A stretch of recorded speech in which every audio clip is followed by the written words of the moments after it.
fast kick coming in, we've got different heights obviously. So it can be like a sweep coming in low to the leg, below the knee. It can be a thigh kick, hitting for that common peroneal nerve point, or just the muscle belly of the quadriceps. It can obviously be up a little bit higher, and if you have flexibility and you're not 60 years old, maybe you can kick up to the head. For me, practical reasons and everything, I like to keep the kicks from the waist down. If I'm coming up into a midsection kick, like into the ribs, maybe going for the spleen or the liver on the other side, then you're going to change your foot position into a ball of the foot kick.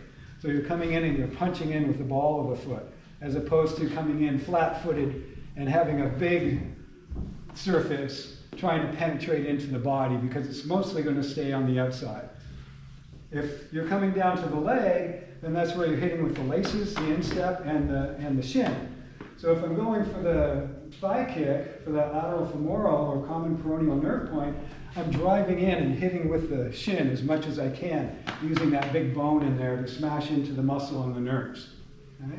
Eric's job is to dissipate as much of that force as he can. So he's just going to collapse his leg and rotate in a little bit, taking away 70 or 80% of the force of the kick. So as I come in, he just collapses and it hits. There's a little bit of stick to it, but most of the force is gone. Whereas if he just stands there or tenses in and tries to meet it, all the force goes into the leg, and he has to deal with that much energy going into the leg itself. So as you're coming in, just collapse the leg a little bit and dissipate the force. Okay? So just do it as the collapse. At the moment, keep your toe or your ball of the foot on the ground and just collapse in so that it's going with there.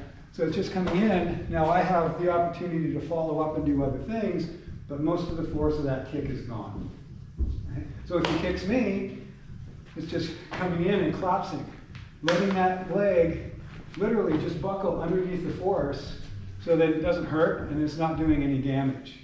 Now if I want to take that a step further and do the recovery, as I'm coming in, I can recover and push back, and now I have a beautiful line kick straight up because I've reset his foot in a position that he wasn't necessarily in control of. So the force comes in, dissipate most of it, and then quickly set it back. So now I have an inside leg kick, I have a groin kick, I have a knee stomp, I have a number of different things that I can do off that recovery. And then the other one is the total avoidance, where the kick is coming in and I'm just going to pop up and step over and let the kick go underneath. So that's the movement where we're collapsing, but as we're collapsing, we're also doing a figure eight, bringing this foot up like this little hacky sack kick here. So I'm coming in, collapsing over, and letting the kick sweep right underneath me. Okay, so the kick comes in again, and it's like, whoop. And now again, I'm in a great position for counterattacks and getting in behind him to do a lot of different things. Most of the time, if you're coming in with a low leg sweep like that, a lot of people will pass right through if you don't give them any resistance, because they're hoping that the resistance is there to hit a target. But if there's nothing there, if he moves out of the way, I may end up as far as this if I have no control with my kicks. So if you're lucky, the guy will go around and give you his back entirely. If not, you may have to reposition a little bit. But you've dissipated the force of the kick, and you're still moving and still able to immediately counterattack.